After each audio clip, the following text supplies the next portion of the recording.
Buenos días, mi grupo está conformado por Laura Amado, Luis Arriascos y Ricardo Gómez. Y en este caso vamos a analizar el artículo sobre el sistema endocrino llamado Human Immunodeficiency Virus Infection and the Endocrine System, realizado por Dana Said y Jonah Greenman. Como es mencionado en el artículo, el propósito de esta revisión es brindar una visión general en las complicaciones endocrinas comunes asociadas en la infección por VIH y proponer estrategias diagnósticas y terapéuticas. Introducción. El virus de inmunodeficiencia humana, VIH, es más conocido por generar el síndrome de inmunodeficiencia adquirido, SIDA. Este afecta al 0,8% de la población adulta en todo el mundo y se conoce que se disminuyó desde el pico epidémico que tuvo en 1996. Además, también se conoce que 23,5 millones de personas han sido afectadas. Existe la difusión del sistema endocrino, que es caracterizado por infecciones oportunistas, neoplasias y enfermedades contaminantes sistemáticas. Aunque con el uso de terapias antirretrovirales TRA, estas han disminuido. Algunos efectos secundarios asociados a estas terapias se pueden producir como la resistencia a la insulina, diabetes mellitus, DM, dislipidemia y alteraciones en la distribución de la grasa en el cuerpo, hipogonadismo y enfermedades óseas. Ahora hablando de la función de la glándula pituitaria, con relación a las terapias antirretrovirales, es poco común que se den infecciones oportunistas y neoplasias que comprometan la pituitaria, incluyendo linfoma, el cual es cáncer que se puede producir en el sistema linfático. Las pruebas dinámicas de los órganos hipotálamo-pituitaria son normalmente comunes en pacientes infectados con VIH. Esto debido a que la actividad hormonal es mayormente afectada por esta enfermedad.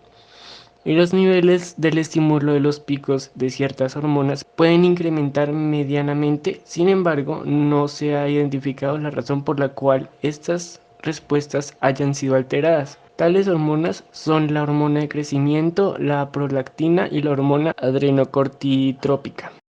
Función de la glándula adrenal. La disfunción de la glándula suprarrenal fue una de las primeras endocrinopatías notificadas en pacientes infectados por el VIH. Sin embargo, es poco común en pacientes con SIDA en la actualidad. Solo el 4% de los pacientes experimentan síntomas clínicos de hipoadrenalismo. Las infecciones oportunistas son la causa principal de la función suprarrenal deteriorada en pacientes con enfermedad avanzada por VIH, entre el cual el citomegalovirus es el patógeno más común. Existen fármacos que se utilizan debido a que en este tipo de casos los pacientes pierden el apetito y necesitan antifúngicos y antituberculosos. Estos medicamentos tienen consecuencias debido a que dañan la glándula adrenal. Función de la glándula gonadal. A pesar de la eficacia del tratamiento por VIH, la prevalencia del hipogonadismo es mayor en hombres infectados por el VIH en comparación con los no infectados. En mujeres se presenta como la anomenorrea y esto es causado por efectos en enfermedades graves, pérdida de peso, disnutrición de la secreción gonadotropina, y estos factores a su vez pueden ser influenciados por la edad, la obesidad, la resistencia a la insulina, particularmente en hombres con adiposidad visceral. En pacientes con VIH avanzado se pueden ver causados infecciones que afectan el hipotálamo. Asimismo, por otro lado, el estrés del padecimiento de VIH y los opiáceos. Síntomas que se presentan en hombres es la disfunción eréctil, disminución del líbido, fatiga, desgaste y debilidad muscular. En mujeres se presenta como la anovulación y especialmente la presencia de la pérdida del peso.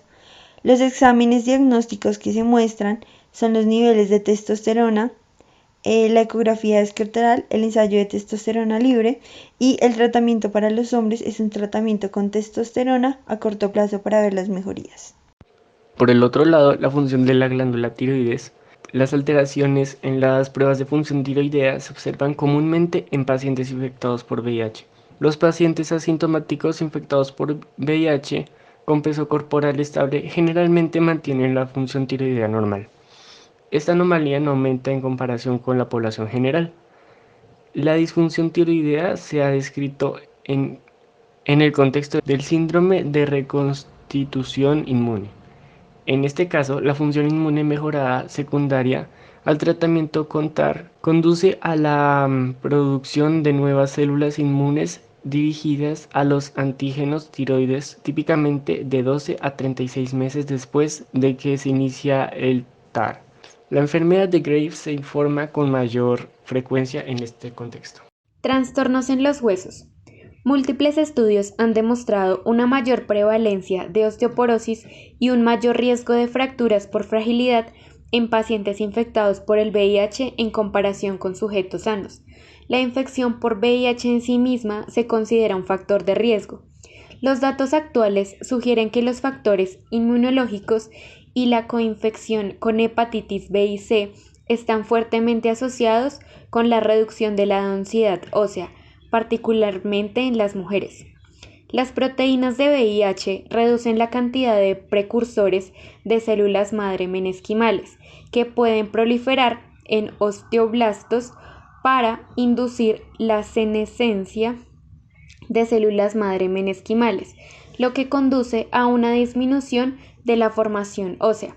Los factores endocrinos, que incluyen hipogonadismo y deficiencia de vitamina D, pueden contribuir aún más en la reducción de la densidad ósea en pacientes infectados por el VIH. Se recomienda una detección con absorciometría de rayos X de energía dual en edad posmenopáusica para mujeres y hombres. Efectos de los medicamentos y tratamientos. La terapia antirretroviral es asociada con la disminución de la densidad mineral ósea DMO. Esta pérdida ósea no es reversible y es independiente al régimen de TRA específico utilizado. Algunos medicamentos del TRA, efectos nocivos directos sobre el DMO, puede aumentar la reabsorción del fosfato en el tubo proximal, lo que lleva a un aumento secundario de la PTH y el recambio óseo. Por otro lado, el tenofovir es el menos perjudicial para los huesos. Asimismo, la conversión de la vitamina D en sus metabolismos inactivos son promovidos por el mismo mecanismo. IRS, después del inicio del TRA, también se ha implicado en la pérdida ósea. Tratamientos. Suplementos de calcio y vitamina D, así como en los cambios de estilo de vida, dejar de fumar y hacer ejercicio puede ayudar. Es importante destacar que la situación del TDF o IP por otros regímenes de tratamiento y la mejora de la salud ósea en pacientes infectados por el VIH. Además, se ha demostrado que una dosis única del ácido solehídrico intravenoso antes del inicio del TRA previene la pérdida ósea asociada al tratamiento. Ahora hablando de los cambios metabólicos, la dislipidemia, el cual hace referencia a niveles excesivamente elevados de lípidos en la sangre. La prevalencia de enfermedad cardiovascular en pacientes infectados por VIH es mayor en comparación con los controles a los no infectados.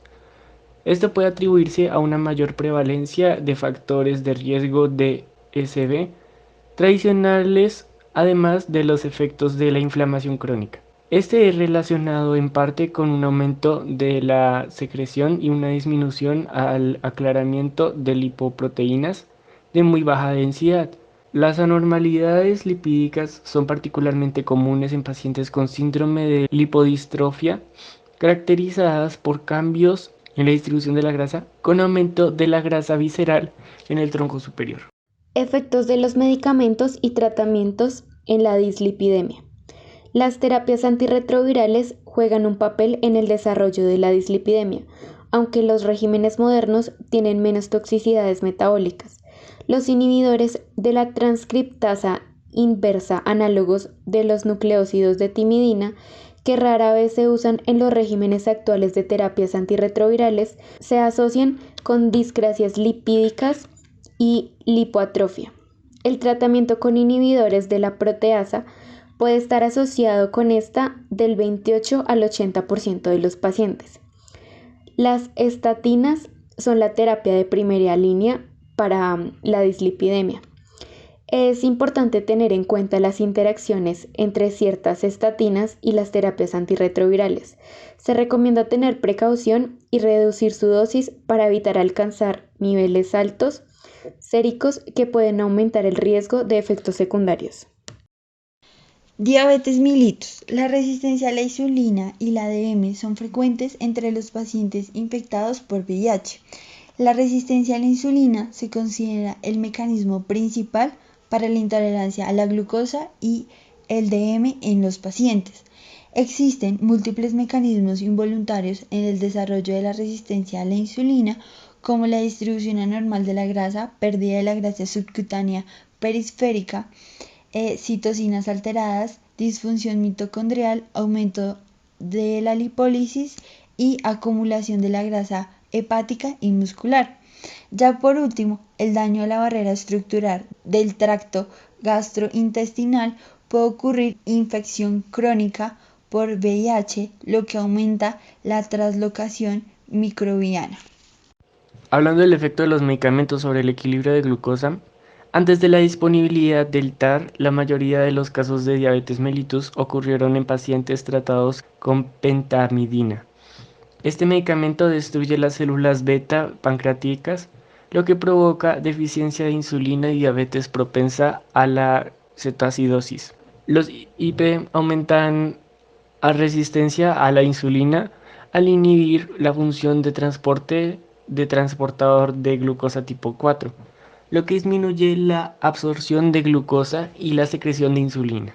Los nuevos IP tienen una influencia limitada en la sensibilidad de la insulina. Algunos INTI están asociados con la resistencia a la insulina debido a la toxicidad mitocondrial o por los efectos sobre la grasa subcutánea. Si el paciente desarrolla diabetes mellitus mientras recibe tratamiento con TAR, se debe considerar cambiar el régimen terapéutico y se requiere un control cuidadoso en la dosis diaria total de metformina. Lipodistrofia. Antes de la disponibilidad de tratamiento antirretroviral eficaz, la emaciación severa y la disminución de los niveles de colesterol eran anomalías metabólicas comunes en pacientes con SIDA avanzado. Después de la introducción de un tratamiento antirretroviral eficaz, las anomalías metabólicas predominantes son secundarias a la acumulación central de grasa y a la pérdida periférica de grasa. El término síndrome de lipodistrofia asociado al VIH fue acuñado, pero hoy está claro que este no es un síndrome único, sino más bien la ocurrencia simultánea de fenotipos que varían de persona a persona. Algunas personas presentan lipoatrofia, otras tienen acumulación de grasa y algunas tienen una imagen mixta. Estos cambios morfológicos están asociados con complicaciones metabólicas como trastornos en el metabolismo de la glucosa y los lípidos. Lipoatrofia. Esta implica la pérdida de grasa subcutánea en la cara, brazos, piernas, abdomen y o glúteos. A diferencia del desgaste asociado con el SIDA, la pérdida de grasa subcutánea en el lipoatrofia no está asociada con la pérdida de grasa corporal magra. La gravedad de la enfermedad del VIH y los factores como edad, tipo de cuerpo basal pueden influir en el riesgo de la lipoatrofia, pero originalmente desfavorable por las complicaciones metabólicas incluidas la dislipidemia y la disglucemia. Efectos de los medicamentos. Entonces, se tiene en cuenta que el principal riesgo para su desarrollo es la exposición a análogos de la timidina, NRTI, ya que conduce a la apoptosis de los adipocitos. Aunque estos no son medicamentos de primera clase utilizados hoy en día, hay algunos pacientes que tienen este tratamiento durante varios años hoy en día. Por otro lado, se han investigado muchas terapias farmacológicas potenciales para la lipoatrofia, pero no son efectivas. Además, se ha demostrado que el tratamiento en pacientes con lipoatrofia y niveles reducidos de leptina y con leptina recombinante mejorará la resistencia a la insulina. En pequeños estudios pilotos se ha demostrado esto. Ahora bien, hablando de la acumulación de grasa y hipertrofia, La acumulación de la grasa asociada al VIH, principalmente visceral, mientras que el tejido adiposo subcutáneo permanece normal o puede disminuir. La acumulación de grasa en el VIH es característicamente central, incluida la deposición del tejido adiposo visceral abdominal, con aumento en la circunferencia abdominal y la acumulación de grasas en el área dorsocervical, el tronco y parte superior del tórax. Curiosamente, la lipotrofia puede coexistir con la acumulación de grasas. Los niveles de adiponectina son bajos, secundarios a la disminución de la diferenciación de adipocitos. Se documentaron niveles más bajos de leptina en pacientes con lipotrofia significativa en comparación con los pacientes infectados por VIH sin lipotrofia. Finalmente se encontró un polimorfismo de un solo nucleótido en el gen de la resistencia, que anteriormente se había relacionado con la diabetes mellitus en pacientes obesos. En pacientes infectados por VIH que desarrollaron una composición corporal significativa y cambios metabólicos en el TAR. Tratamiento de la lipohipertrofia. Tesamorelin es un medicamento aprobado por la Administración de Drogas y Alimentos de Estados Unidos para reducir el exceso de tejido adiposo visceral abdominal en pacientes con infección por VIH tratada. Aumenta la liberación de hormona del crecimiento hipofisaria y reduce el tejido adiposo visceral abdominal en pacientes infectados por el VIH. La eficacia a largo plazo y los datos de seguridad con el tratamiento aún no están disponibles. Conclusiones. Este artículo quería llegar a que el tratamiento antirretroviral es bastante efectivo. Sin embargo, este tratamiento ha tenido bastantes contraindicaciones, ya que ha aumentado el riesgo de complicaciones médicas y además afecta el sistema endocrino y los eventos asociados cardiovasculares. Lo que hace hacer alusión a esto es que es importante que los endocrinólogos especialistas en enfermedades infecciosas y médicos en atención primaria sean conscientes del riesgo que están causando por esta infección. Entonces se quiere hacer atención a promover un diagnóstico y un tratamiento más temprano de estas infecciones y reducir la movilidad y mortalidad de este. Y finalmente es esencial conocer las posibles interacciones farmacológicas con el tratamiento concurrente del VIH.